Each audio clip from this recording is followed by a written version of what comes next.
Hello and welcome to everybody to this Global Corporate Venturing Global Energy Council webinar and roundtable.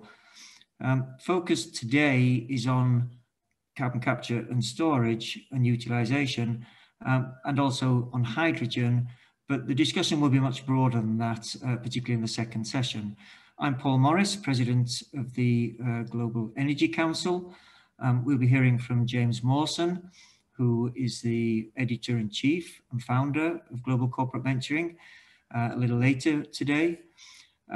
This is the first time that we've run an event like this, including the Global Energy Group, and I'll speak a little later about the Global Energy Council and the Global Energy Group and how those two work and interact. In this first hour, we're going to have 3 of the Global Energy Council members interviewing very interesting portfolio companies and sharing a little bit of the journey that got them to where they are now today, but also then looking forward to some of the opportunities and challenges, particularly perhaps opportunities for the broader people on this call to get involved in terms of interest or collaboration. That's really one of the things I really like to get out of this session today is seeing opportunities to engage and bring people together. The second hour, we'll have 3 additional members of the Global Energy Council joining, and then we'll have a roundtable discussion, including presentation by James and discussion around the energy quarterly report that's just been issued by GCV. So just then, that's the end of the first hour. In fact, we're bang on time. So just moving on to the second part of this, I just wanted to share a bit of background and information about the Global Energy Council and Global Energy Group. So the council comprises 10 members. They're all GCV Leadership Society members, 10 corporates. We've heard from 3 of them already interviewing. I'm pleased now for this second part of the session to be joined by representatives from 3 more of the GEC members. That's Total, National Grid and Hitachi. And then the other 4 who make up the 10 are Amazon, BP, GM and Schneider Electric. But outside of these 10, you recognize that amongst those names, some of their parent organizations both collaborate and compete with one another. But I think there's in every case there's a real strong focus and desire to look at leading edge technologies in energy, sustainability, and really look for opportunities to collaborate and work together. So apart from the quarterly meetings that we have, at the moment virtual, but they will be physical when we can return to that. Apart from those and the opportunity to share ideas and some thought leadership amongst that group, there's also a desire to work on something tangible in terms of projects. And I'll talk about that in a minute.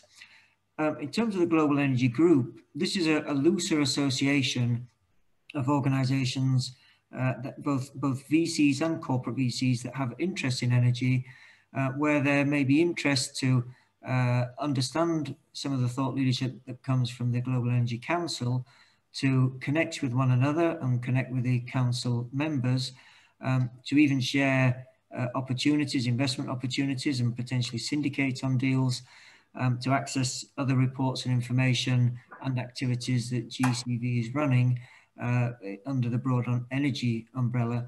So that's really what the energy group is about. And this is the first time that we've had a meeting like this, bringing the energy group together. And be happy to provide information to anybody after the call if you want to get involved more or understand more about what that agenda is.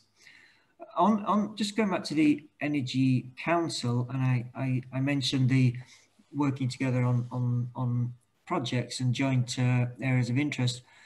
We did an exercise to identify, what are the key areas of interest and score each one of those, and then rank them for the group of 10 Energy Council members altogether. And we actually looked at 17 different areas of interest. And the ones that came out as the highest, with the highest scores, the highest level of interest, were hydrogen, next-gen mobility, energy storage, EV charging infrastructure, digitalization, water, and carbon capture. They were really the ones that were of highest interest. And then we also asked people to score in terms of global impact, how highly they would score each of those areas. And interestingly, there was a very close fit. The top 5 were actually the same: hydrogen, next-gen mobility, energy storage, EV charging infrastructure, and digitalization. They were actually the same top 5 as the ones that were ranked in terms of interest of the GC members.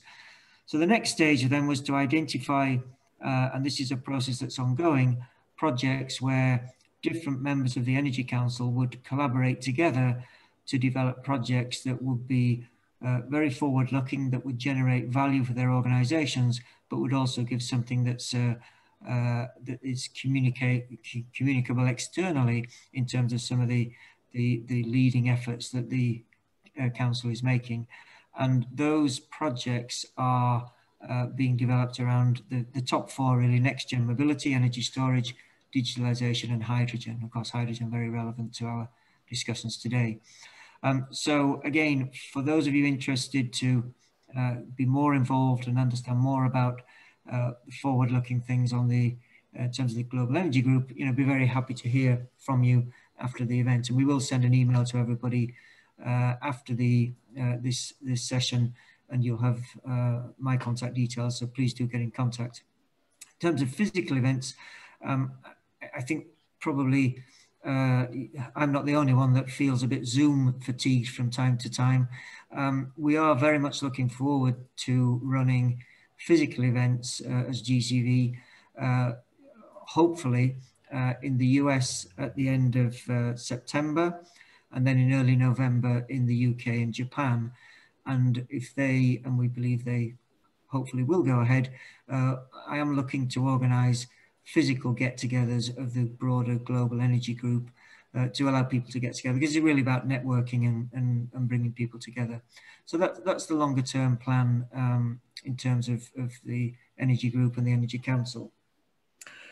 I'm going to hand over now to the 3 additional members of the Energy Council who have joined us for this second session, or will speak in this second session. And maybe start with Girish Naidoo from Total. Again, Girish is a very active member of the Energy Council. Great to have you join us, Girish. And it'd be very interesting, I think, to hear a little bit about what Total Carbon Neutrality Ventures is doing, and your particular interest and focus. And particularly, I think, reaching out, who else in the broader community would you be interested to speak to and engage with and connect with? Over to you, Girish. Thank you, Paul. Before I start, I just want to check how many books Powell has actually read, or is that just a little screen behind him? So Girish, this is just a screen, but my real library is, I would say, a few thousand volumes. It's much bigger than that, but this is just a virtual background. Just teasing, Powell. Wonderful. So we are Total Carbon Neutrality Ventures, and as the name suggests, we focus on investments in carbon neutrality. As all of us corporate venture group people know, if you're a financial VC, the only thing you focus on is how much money you make. As a corporate VC, you want to make some money, but you also want to invest in something that's strategic to you, however you define the word strategic. But in our case, just to make life interesting, we have a third requirement, which is whatever we invest in has to contribute directly or indirectly to carbon neutrality. Fortunately, it more or less covers what we were doing before, and in some ways also opens up new areas for us, such as carbon to value or plant-based meats and other things.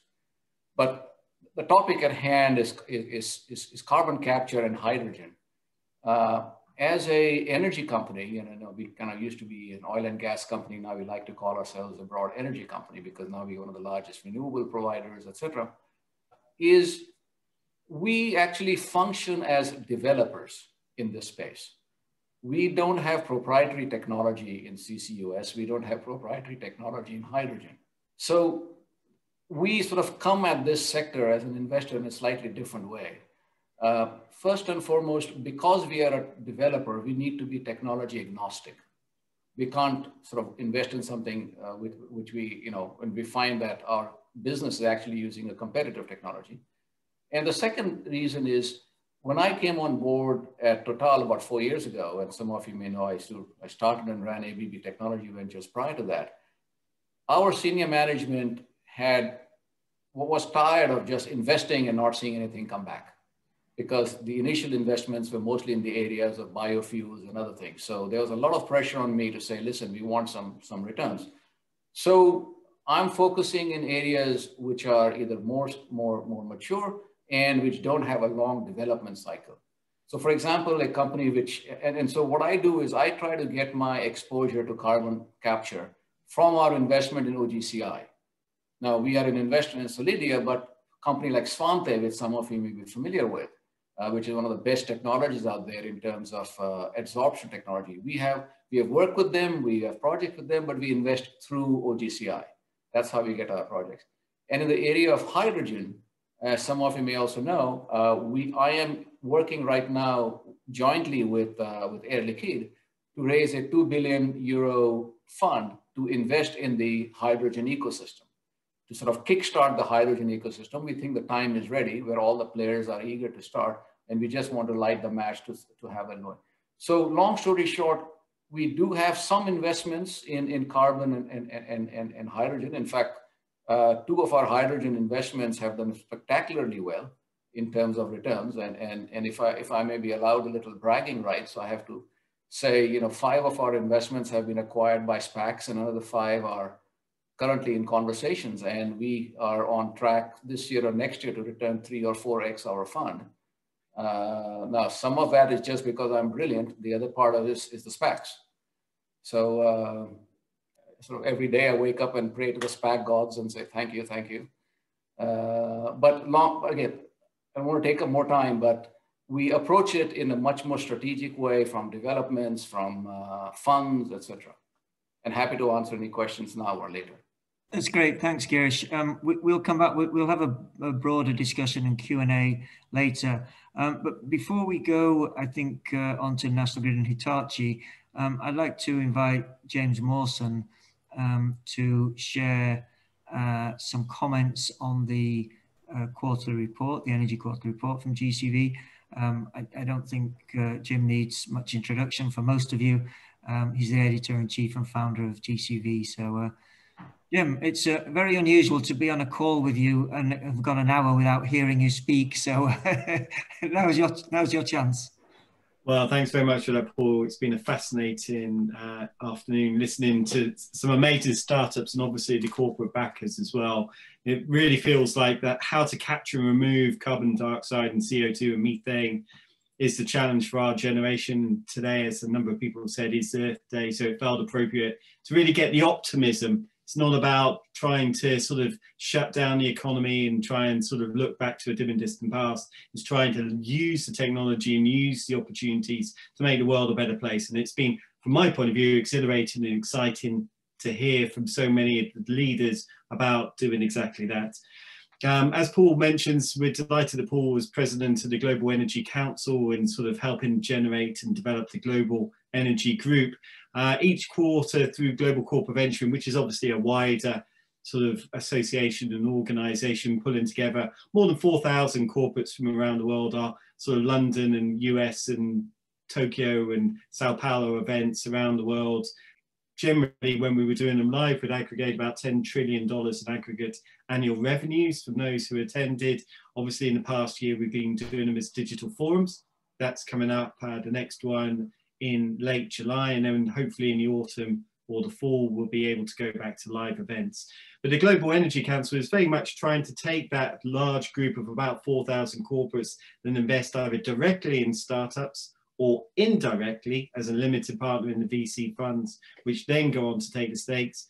Is trying to break that down both regionally as well as sectorally. So we do a number of different councils looking at say healthcare, as well as chips and AI and quantum computing, and we'll have others be informed on financial services, among others. But just on the energy one, by doing a quarterly report, you can get a sense of what's happening across the whole of the energy ecosystem, right from production through to the sort of carbon capture and storage, the use of the energy coming out of it, through to the grid, as well as ultimately what consumers want. There is an increased need or expectation for energy over the next few decades and generations, and so being able to provide that in a way that doesn't burn up the planet is incumbent on all of us. So I won't really say too much more about the report.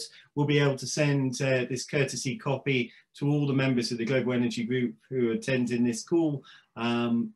After this is just come out this week, this report, and then ultimately I think what we want to hear back from you all is how can we do a better job of reflecting and understanding your needs and progress in this area. So I won't say too much more about the report. We'll send a copy out. I think, as Alan Ruda mentioned, it's not just a 500-fold increase in capacity we're looking for, but it's also the cutting of emissions, whether it's the 50% in the US or the 78% in the UK. And I think being able to price carbon and others will be increasingly important. So Paul, I'll hand it back to you if you want to then do the introductions for both Daniel and Pete, and then we'll open it up to the sort of wider discussion. Thanks, James. The Global Energy Council has a rotating chair. So last year it was Barbara Berger at Chevron, and this year we were very happy to have Lisa Lambert at National Grid take that role. So very pleased today to have Daniel Velez-Lopez from National Grid Partners joining us. Daniel, great you could make it, and be very interested to if you could share a little bit more information about what National Grid Partners is doing and your particular interests in the spaces that we're talking about today. Over to you. Thanks, Paul. Very happy to be joining everyone today. So yes, as Paul mentioned, National Grid Partners, for those who aren't familiar with National Grid, we're an electric and gas distribution and transmission company that operates both in the UK as well as in the Northeast US. And we've been investing largely in companies that are at the intersection of technology and energy and can really help modernize the utility industry. Perhaps some of our initial focus has been largely on digitization, but over the next year, we're kicking off some work to develop some investment theses around decarbonization and how that's going to enable our National Grid strategic roadmap over the next 10 years. On the hydrogen side of things, which I think is where the conversation is most relevant to us, that's going to be a pretty critical determinant of the future of what our business looks like as a gas distribution and transmission company. So we're thinking a lot about the end-to-end process as hydrogen becomes a replacement fuel for natural gas for space heating primarily. So, everything from delivery, storage, supporting equipment, meters, compressors, analyzers, that's all relevant to us. And, in the short term, what we're really interested in working on and finding people who can help us prove this out is how do we find cheap or low cost alternatives for repurposing gas networks for carrying hydrogen. We know that high density polyethylene is, a solution, but we can't replace, thousands and thousands of miles of cast iron and all kinds of old pipe. So people who are thinking about, coating technologies, new techniques for replacing pipe without digging into the ground, those kinds of things are really kind of top of mind for us as the heating system tries to decarbonize in the places we operate. Great. Thank you very much for the introduction, Daniel. And again, we very much appreciate support, particularly Lisa's leadership as chair of the group. So let's move on now to Hitachi Ventures. Very happy to welcome Pete Bastian. Pete, would you like to give us an overview and introduction to Hitachi Ventures? Sure, thanks, Paul. Yeah, let me first point out that my partner in our Munich office, Stefan Gabriel, he's our usual representative for the GEC, but I'm happy to step in for him today. As Paul mentioned, my name is Pete Bastian. I run Hitachi Ventures for North America. We do have 2 offices, one in Boston, and our headquarters is actually in Munich, where Stefan sits. So I'm going to give you like the 1-minute overview of Hitachi Ventures, and then can go into a little bit on our strategy in hydrogen and carbon capture. But we are a $150 million, highly strategic yet independent corporate VC fund. We support all of Hitachi. If you know Hitachi, it's an extremely broad company. So it's not just focused on environmental tech, but really everything. So we're very broad-based. We started investing only a year and a half ago. We're in the process of closing our 8th investment right now. Most of our investments so far have been in health tech, digital health. But like I said, we focus on all areas of Hitachi. Our typical investee profile is a startup that has strong evidence of product market fit. We don't like to take that risk. We like to see a great team, and we like to see companies that we're very comfortable can add value back to Hitachi, but also that we can add value to the startup. We have a team in Tokyo that helps us help these startups. And this is not part of Hitachi Ventures proper. We call it Hitachi's Corporate Venturing Office. And this is a group of folks that are very well connected within the Hitachi ecosystem. And what they do is really business development. They support our portfolio companies, but they also introduce us to the different business unit heads so that we can learn more about what their needs are. This group has more than 30 collaborations in process based on our deal flow. So yes, we want to make great investments and we want to help those investments, but we also want to be a deal flow engine for Hitachi because in some of these areas, it's actually quite difficult to find, say, a great investment thesis, but that doesn't mean it's not a great collaboration. So that's why we have that offering. Excuse me. On the big picture, we have an advisory board that's made up of Hitachi's CTO, Chief Strategy Officer, and luckily the head of Hitachi Healthcare. And most notably for this call, Hitachi just named a new Chief Environmental Officer. His name is Alistair Dormer. He came over from the mobility division, and he sits on our advisory board as well. So because of that, we anticipate our focus in the future to be heavily weighted towards digital health tech and environment tech. Both these sectors have a large social impact, so we're glad to support those. As far as investment strategy goes, I can't really speak to Hitachi's strategies here because they're still kind of being formulated on the environment side. Alistair was just named this Chief Environmental Officer April 1st. So we're just getting into deeper discussions. But from a VC perspective, I can say carbon capture, H2 generation, and storage they're very interesting. So we are evaluating them.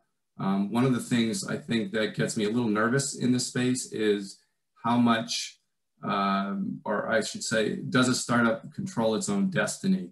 To what extent does it control its own destiny? And to what extent are technologies in this particular space relying on other breakthroughs to happen, for example?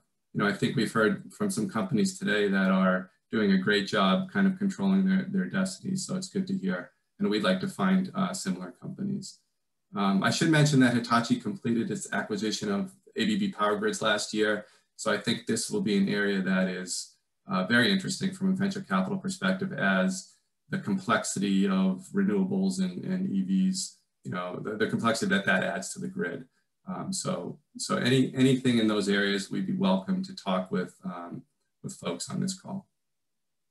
Great, thank you very much, Pete. Really appreciated, and Stefan is extremely active in the Energy Council, so we really appreciate Hitachi's support there. We're now to basically the open discussion stage, so I would encourage everybody, and we still have the companies and the interviewers from the first hour with us, so I'd encourage everybody now to get involved and to raise points or ask questions that may have come out as a result of the discussions. Particularly, I think say to Girish, Daniel and Pete, if you have questions to ask of the companies that presented earlier. We have one question that was submitted, I think it was from Martin Hemek. Martin was asking, and I think the question was asked, Aniruddha, in the first session when you were presenting, how could potential investors like pension funds with long-term mandates invest into 10 to 20 year infrastructure decarbonisation projects? Anybody like to respond to that? I could probably go and take a stab at it, just from a carbon capture perspective.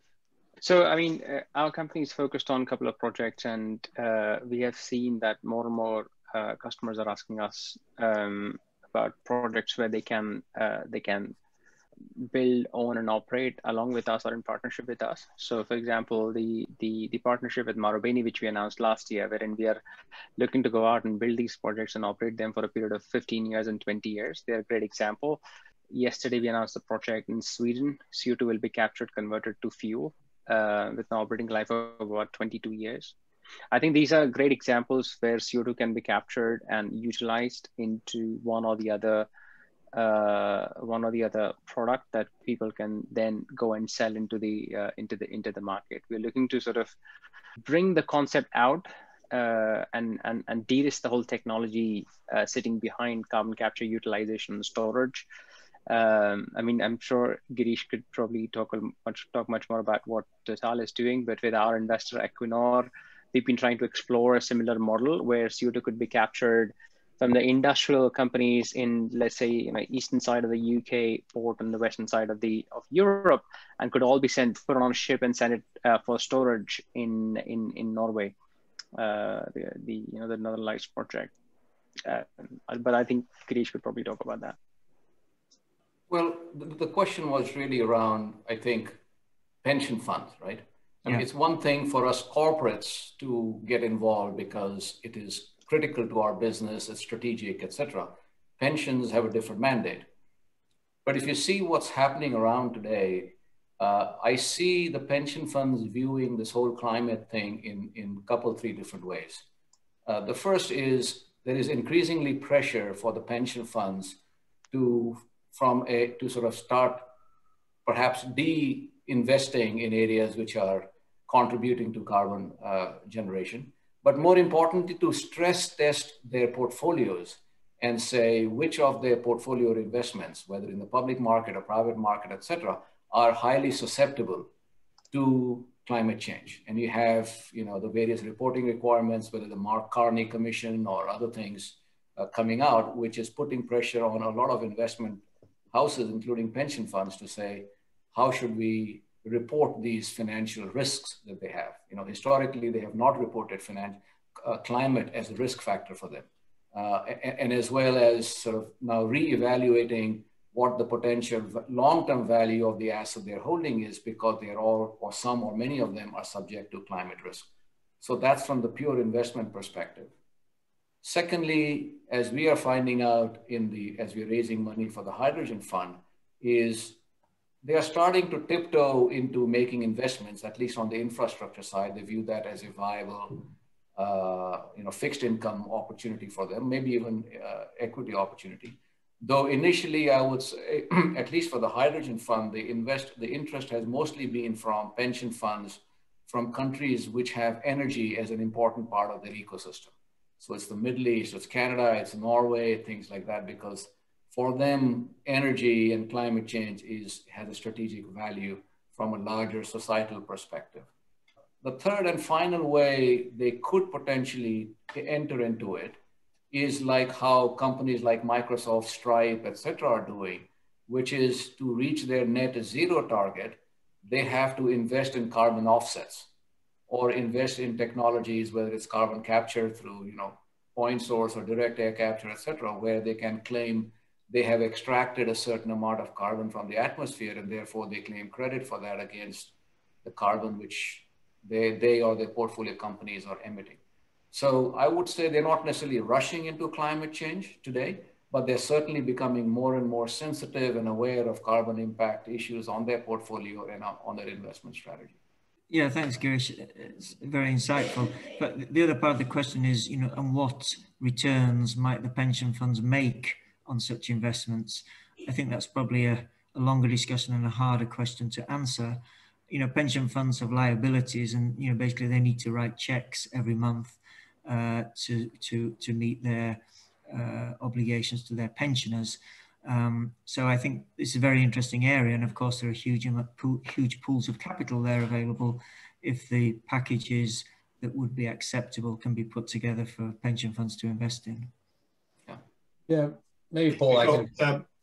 Powell, yes, I was just going to come to you. I saw you had a raised hand, and then we got Phoebe next. So please. Okay, thanks. I'll be brief, but you know, maybe I'll comment on less maybe on returns, but you know, on what works. And you know, it's not of course a bragging match which Girish started, but it's, you know, from perspective of Chevron Technology Ventures, which is longest continuously running, you know, CVC in energy world. You know, our first fund was set up in 1999. You know, there are a couple learnings from this, right? One is good governance matters, and the second one is portfolio approach works, right? And if you take those two things, I think they are both, you know, can be applied to other funds or other investors who think about investing. And, you know, if you look at, for example, carbon capture, which we discussed today, you know, a lot, we take a when I say portfolio approach, you know, if area is important for us, like carbon capture, we make multiple investments, all right? We have Carbon Clean, we are also investing in Svante, in carbon engineering, in Blue Planet, etc. And we try to cover, you know, the whole value chain if necessary. And, you know, we support, you know, our companies, you know, as we can. But this is, you know, something that is this long-term approach is one thing. The other thing is the good governance. I think this is also, like Pete mentioned before, and, you know, and Daniel mentioned, like the importance of the team and thinking, you know, especially if you're, you know, these fiduciary duties, which are not just about the maximizing return, but also about the, you know, the liability to the corporation. You know, this is probably the first lens for which we would look at investments. Thank you, Paul. And obviously, we can argue which one is the longest tenure CVC, right? But that's for a different discussion. Yeah. So I think Paul, Girish, and many others have touched on really, really good points about like how pension funds could be participating in that. So I just want to kind of share kind of the other part of the question, which is like a pension fund typically have longer tenure and mandate, 10 to 20 years. I actually think that that's actually is working to your favorable direction, just because if you're looking at a lot of the investments and opportunities that we're looking at, the tenure is actually a little bit longer than typical ventures. Like you won't see a 5 to 7 years turnaround from the very first start to like commercialization of the technology and getting ready to the final exit. So I actually think that this is a good areas for you to get into. And in terms of participation, I know that there's always like the allocations of the assets, right? So VC as a class of assets, I think typically there will be some allocations there. And I'm going to pass over to Pete. Yeah, thanks. I just want to add a brief comment, because a lot of times as a corporate, we get inbound from project-based financing, and that's not something that we do as corporate VCs or VCs in general. So I never know where to send those leads to. But if I knew of a pension fund or whatever that was interested, these are typically lower. Sometimes they're backed by PPAs and those sort of things. So and it may be mission based as well, because you're moving towards the, you know, cleaner economy. So I don't have an answer on how you get access to those, but I do know that I get those inquiries a lot. Perfect. So I was going to ask you, because one of the things I was quite interested from the first set of presentations, you know, was just the sort of the range and the scale of the opportunity that all the entrepreneurs were targeting, particularly obviously Rami successfully with his IPO in Tel Aviv, you know, really shows the potential. But if you think about what Aniruddha's talking about from Carbon Clean, you know, there seems to be these very large opportunities. And I'm just wondering how that works with the incumbents.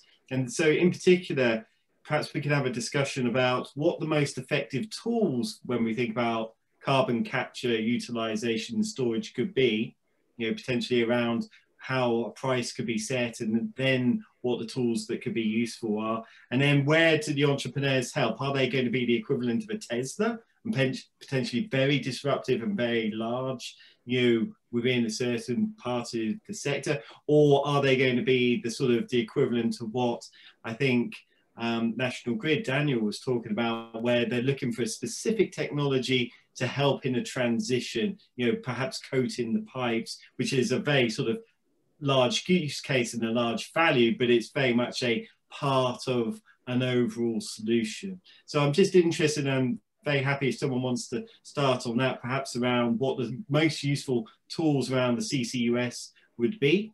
And then effectively, perhaps from the entrepreneur's point of view, are they wanting to be just an infill project, or are they wanting to be, in effect, the next generation incumbents? Happy to start with Girish. I think you're always... Yeah, all right. You're raising a 2 billion fund, and you've got a large integrated energy company now. Well, Anirudh is the guy who's the most knowledgeable about CCUS. But okay, so CCUS, again, in a very simple way, has sort of two aspects to that, right? One is the technologies which enable CCUS projects, whether it's capture, whether it's reuse, or whatever. And so you have companies like Anirudh's, and you have companies like Swante, et cetera, which are really in the value chain of the technologies which are helpful to getting there. But at the end of the day, technologies by themselves are not going to do anything. You actually have to have people invest in projects which actually extract the carbon. And these are highly risk, and at some point figure out what to do with it. Do you mineralize it? Do you store it?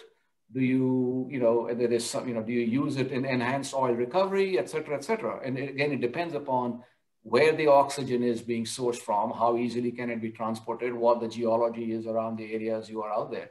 Now, one of the places, as an aside, for direct air capture right now, there are not too many, it's too expensive today, and there are not too many business models supporting it, other than perhaps getting carbon credits for carbon offsets. But the biggest focus is really on point source, which is you go to a source which is generating. And these things are very expensive and highly risky in terms, which is why the US has created a tax rebate called Q45 or 45Q, I can never remember which order it is in.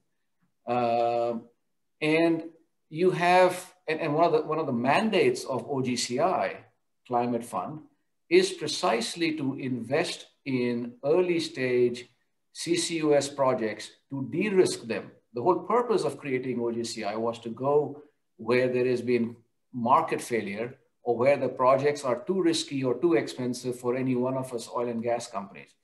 So there is a huge project going on in the UK called Net Zero. And in the US. So the good thing is there is a lot more activity today than there was 2 years ago, 3 years ago, 5 years ago. So we, like everything else, this is part of the learning curve. It's about de-risking something so new money can come in, and it's about de-risk and going down the learning curve so that the cost goes down, etc. But clearly, it is an extremely, extremely important part of any climate strategy. I hope this addresses your question. Perhaps as you've been nominated the expert, are you coming to be an infill, or do you want to be the incumbent? And where do you see the most opportunities? I think from my perspective, James, thank you. I think there are like maybe 3 tools, those are available to make the CCUS work. And I think Girish already talked about the first one, which is the collaboration and market making. The CCUS as a whole chain and delivery of that chain is just too expensive and too risky for any one company or any one startup to think about. So you need a constellation of companies that will work together. You've got experts trying to develop the storage, you've got pipeline people, you've got CO2 capture people, you've got specialist insurance companies. I mean, you would not imagine how we have struggled to actually secure insurance for a couple of projects where we want to actually go ahead and just do the work. It's so new in itself. So you've got specialist insurance market in there. So there is this, companies trying to work together to de-risk the whole market making. So that's one tool. I think the second tool is, which I think is very important, is the policy tool and how that is deployed.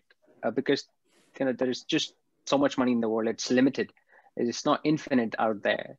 So it's quite important that when the policymakers incentivize industries to decarbonize these industries, they incentivize them on a level playing field, so that they can think about whether shutting a factory down in Europe and opening up in some other part of the world, is that the solution, or the solution really is to do the right thing, which is to install carbon capture, utilization, point source decarbonization. So I think it's quite important, which is very, very important tool that government controls. How do you incentivize people, whether it's a rebate, whether it's CapEx funding, whether it's OpEx funding. And we're seeing lots and lots of model there. I mean, the US government, as Girish mentioned, there's 45Q, and in Europe, we are saying, we're seeing capital match plus a 60% OpEx match over a period of next 10 years. So I think, those kind of models are coming in as well.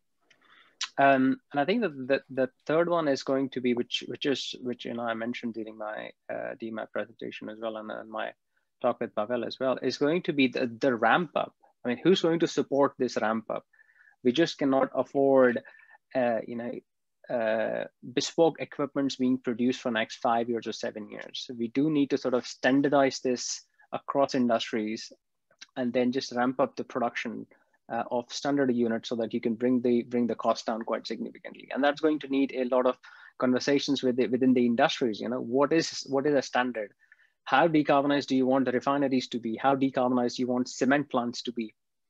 I mean, one of the conversations we were having with one of the largest company in cement space is, if you replace the coal they use in the process and kilns with biomass, and you capture 40% carbon dioxide, you basically achieve neutrality.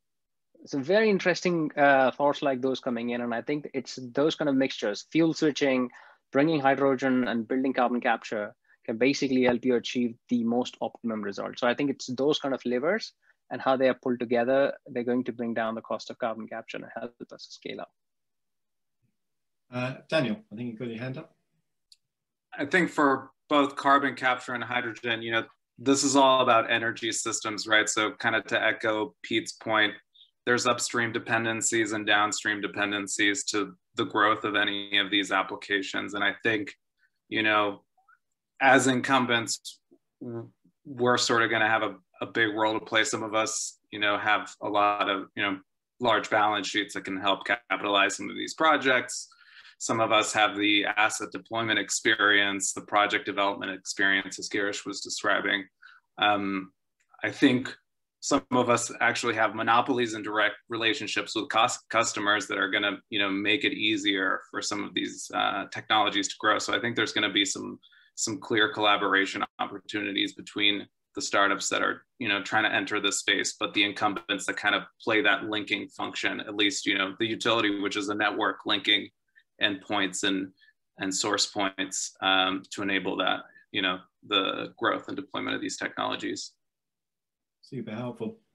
And then obviously I saw a survey just thinking about the sort of price of carbon, and I think all of the companies here, whether from the entrepreneurial or from the corporate side, are thinking about what a price for carbon could be, and what that would then develop for sort of technologies, whether it's on the battery and recycling side, all the way through GenCell, through obviously CCS. I think there was a latest survey that came out this week, I think for Earth Day, which talked about something like 2,000 corporations now have an internal price for carbon, and the average was about $25 per ton. So I'm just wondering, what people think, whether that, just if we ask people here, whether they have already set a sort of price, and what they think would actually be a meaningful price to encourage people to think more around the carbon capture, the storage, as well as ultimately the utilization, and thinking more what that will generate, both from the sort of the upstream through to the downstream and consumer side. So just interested on that side. Anyone want to pick that up? Maybe I can go first. I think the carbon price, it has been talked a lot about, like since Biden's administration, and then also like if you see a recent news about Canada, like they have increased their carbon tax. They already have carbon tax for quite a long time, and then now they're kind of gradually increased for the next few years. So I think I'm not at the position to comment like whether 25 is too low or too high. Obviously, you have the range between like a 25 to 100, and then I think middle point at 50-ish.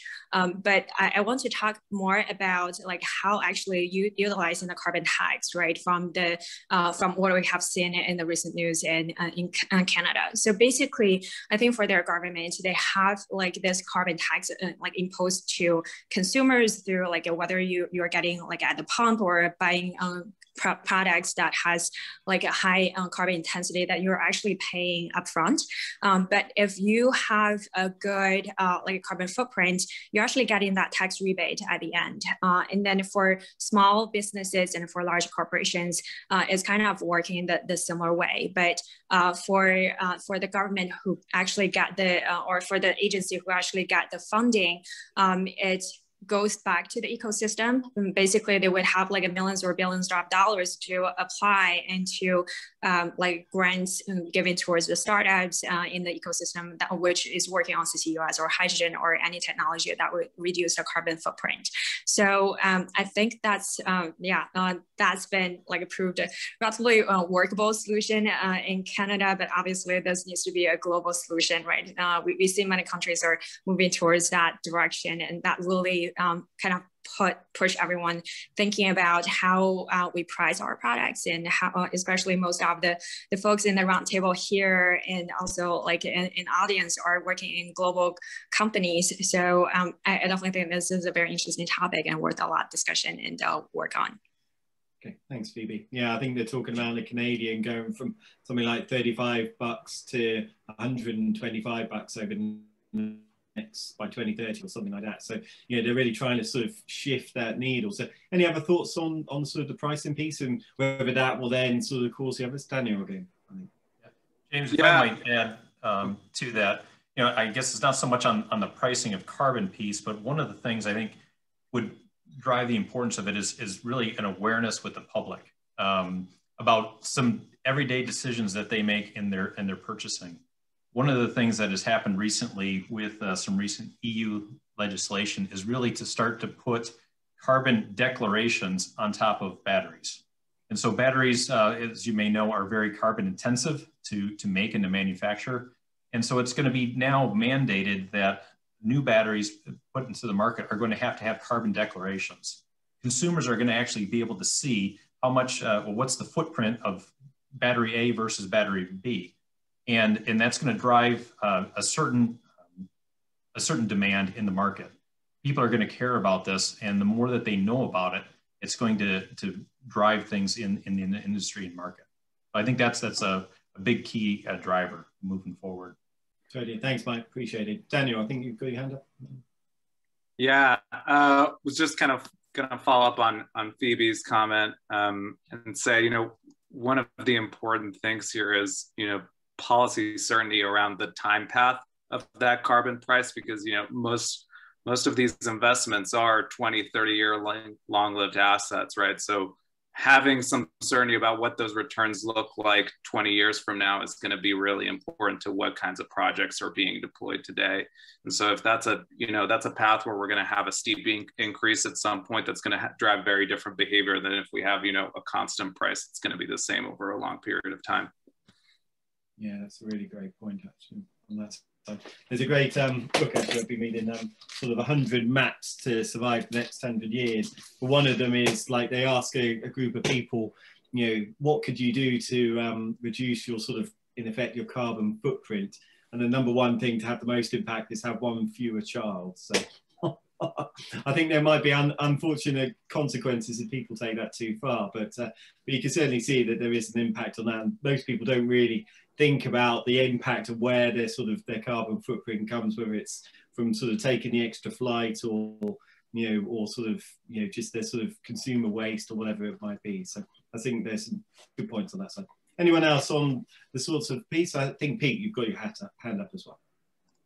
Yeah, maybe I'm gonna, Mike, your comment on like the batteries, like the carbon footprint certification. I wonder, like we've talked to some startups that are trying to become, say, the standard in carbon footprint measurement for corporations. So I wonder, and this is really a question to everybody as well, so not an answer, but will that drive, you know, will there be like the guilt factor where one chief environmental officer says, hey, this other company has a lower rating than I have, and that's going to affect my job, therefore I'm going to try. So are we believing in this as a venture community, that this is a motivating factor? And will there be standards? Because there's so many ways to measure right now, it's not really effective. Can I get that? Sure. One of the things we are looking at are companies which actually measure, verify, allow trading of carbon credits. Because right now, we don't really have an S&P or Moody's of carbon credits or carbon offsets, right? For this to become, I mean, the carbon offset, the carbon trading market is, there is a regulated market and there is an unregulated market, and there is really no standard for what is a true carbon credit. And particularly as companies start moving more and more into the offset part and the negative carbon part and nature-based solutions like we do, the whole issue about what is truly a carbon credit will become more and more important. So there are lots of companies emerging now, and that's an area where we are looking to invest, not because it's necessarily strategic for us, but we think it's an important part of the ecosystem which needs to be supported and developed. Okay, so you're right on in terms of we do need companies which can create an objective standard of what is a carbon credit and et cetera. Okay, and it's not just for measuring it, it's for recording it, it's for trading it, et cetera. There is a whole bunch of issues there. The other point I want to make is sort of touching on a little bit of, you know, why are companies doing this? Is it because the other guy has more carbon credits than I do, and will I lose my job, et cetera? The one thing I try to emphasize to people, okay, and it may sound strange to some people that's coming from an oil and gas company, but it's something I personally feel very strongly about. This whole exercise we're doing is not just about business opportunities and what's an interesting investment and et cetera. It's an existential issue. And I just don't believe that there is enough urgency. Now, lots of stuff are happening, which is very good, whether it's from the regulatory side, the reporting side, the pressure from on the banks and the central banks, et cetera. So the noose is tightening definitely for companies, but we still need to be a lot more aggressive in how we go about doing this. You know, this is not like solving world poverty, important as that is, because even if a certain part of the world is hungry, it doesn't destroy the world. But in this space, we really, really have to approach this stuff with far more urgency than we have been doing. I think that's a powerful point, Girish. I mean, certainly when Sir Ronald Cohen and George Serafin from Harvard Business School were talking at the last Digital Forum in September about sort of impact-weighted accountancy standard. I think that gets to your point that you're trying to raise, both Girish and sort of Pete, which is this idea that actually all these companies will start to be measured on this, whether they're sort of an energy company or someone using energy or somehow impacted by how they perform. I think we'll start to see those externalities a lot more sort of, you know, sort of brought internal on how companies are both measured financially and what they're able then to do. And I think, you know, it's happening quite quickly. I think we've reached that sort of moment, and it's quite interesting to see when you look at, say, TDK's portfolio companies. Obviously Battery Resources is just one example, but their sort of overall thesis when you look across all of them is to try and understand some of the sort of the SDGs or the impact that they will be having, and how do they get on the right side of that in whatever area they're looking to invest in. I think it's already proved to be quite effective and successful so far. I think, Anil, is that sort of fair from your point of view? So what we have done, if I may just add, what we have done as of this year onwards for my team, we have tweaked our investment strategy, and we have said we will not invest unless either the company contributes significantly to climate change, you know, whether it's extraction, reduction, removal, whatever, or it's a company, early, small, whatever, which is a critical building block for that sector to evolve, and that sector is going to contribute significantly, or is a proof of concept. So either directly or indirectly, it has to have the potential for significant impact, and we're not going to make token investments anymore. Sorry, Adil. Okay, Girish, I'm enjoying learning from all the smarter people here. Yeah, absolutely. Jim, I think our basic thesis that we started, and actually we weren't communicating early on about this, and now we've learned to communicate about this very in a facile way, is that we don't make investments if we don't see venture-like returns, strategic value, and SDGs. So we call it the triple bottom line, and many of them, when we see opportunities, they come out strong 2 out of 3, and it's very tempting to make those investments, but we kind of scale back and say, okay, let's really think about this. Is this really going to move the needle or not? Right? And sometimes there is a little bit of judgment call on this. I'm not saying we have a metric here and we're just gonna adhere to that, but certainly we try to use our discretion many times. But if you see our portfolio, every single one of them has some SDG goal tied to it. That is not a secondary effect. It's a primary order of effect, whether it's on access to healthcare or access to education, medical education, access to various or fighting strange practices in the mining industry, and so on and so forth. So we try to make that as a central part of our thesis, as this triple bottom line. I guess we are the youngest venture fund here in the group. Time will tell how well we do, but I think we are on the right path. Wonderful. Well, certainly your performance has been great. So I'll now hand back to Paul to give the sort of closing marks so that we finish at the top of the hour. But personally, from my point of view, thank you so much to you all being able to join. Obviously, thank you to all the attendees as well for the great questions. And yeah, love to get more feedback and thoughts on how we can improve the group. But Paul, over to you. Yeah, thank you, James. And let me echo that. Thank you to all the speakers for your time and insights and fascinating discussion. We've lost Paul there for a second. So fortunately, I have a good idea of what he's about to say, which is along the lines of thank you, everyone. I'm glad it happened right at the end rather than at the beginning. It would have been slightly more awkward, but yes, I think we'll finish at the top there. We will have the next sort of quarterly meeting in mid-July, which will be the 21st. We're doing the Powell list, the top 100 stars in the industries. And then also on the 28th, we'll be doing a digital forum.